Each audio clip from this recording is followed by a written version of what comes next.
ચાલુ મારો એટલે કાંઈ આવતું.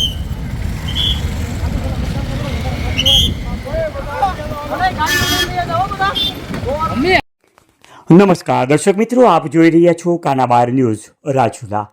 આવું જોઈએ આપણે હાલના બ્રેકિંગ સમાચાર.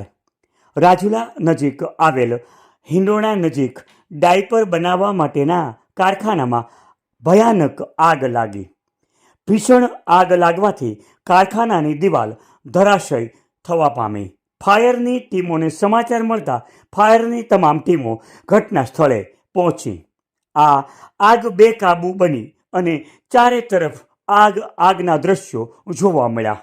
ત્યારે રાજુલા અને પીપાવાવ ફાયર બ્રિગેડની ટીમ અને આસપાસની તમામ ફાયર ટીમો મારફતે આ આગ બુઝાવવાનો પ્રયાસ શરૂ કરવામાં આવ્યો. કારખાનામાં શોર્ટ સર્કિટના કારણે આગ લાગી હોવાનું અનુમાન મનાઈ રહ્યું છે. આ ઘટનાની જાણ રાજુલા સ્થાનિક મામલતદારને થતાં મામલતદાર અને પોલીસની ટીમો ઘટના સ્થળે દોડી આવી. જોકે આ આગ ભયાનક હોય ત્યારે વધુ ફાયર બોલાવવા માટે તંત્ર દ્વારા પ્રયાસ શરૂ કરવામાં આવ્યો. આ આગની ઘટનાના સમાચાર શહેરમાં પ્રસરતા રોડ ઉપર ટ્રાફિક જામના દ્રશ્યો જોવા મળ્યા અને લોકોના ટોળે ટોળા આ હિંડોળા રોડ પર જોવા મળ્યા. ત્યારે સ્થાનિક પોલીસે આ ટ્રાફિક તાત્કાલિક ક્લિયર કરાવેલો અને લોકોને આ આગની જગ્યાએથી દૂર કરેલા.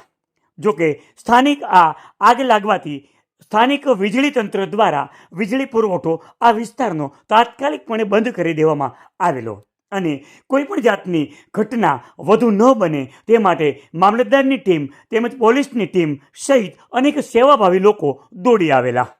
જોકે હાલ ફાયરની ટીમો દ્વારા આ આગને કાબૂમાં લેવાનો સતત પ્રયાસ કરવામાં આવી રહ્યો છે.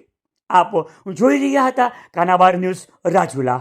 સમગ્ર રાજુલા તાલુકાના આવા અવનવા બ્રેકિંગ સમાચાર માટે અમારી ચેનલને લાઇક કરો, શેર કરો અને સબસ્ક્રાઈબ કરો, જેથી કરીને સમગ્ર રાજુલા, જાફરાબાદ અને ખાંભા તાલુકાના તમામ સમાચારો આપને મળતા રહે.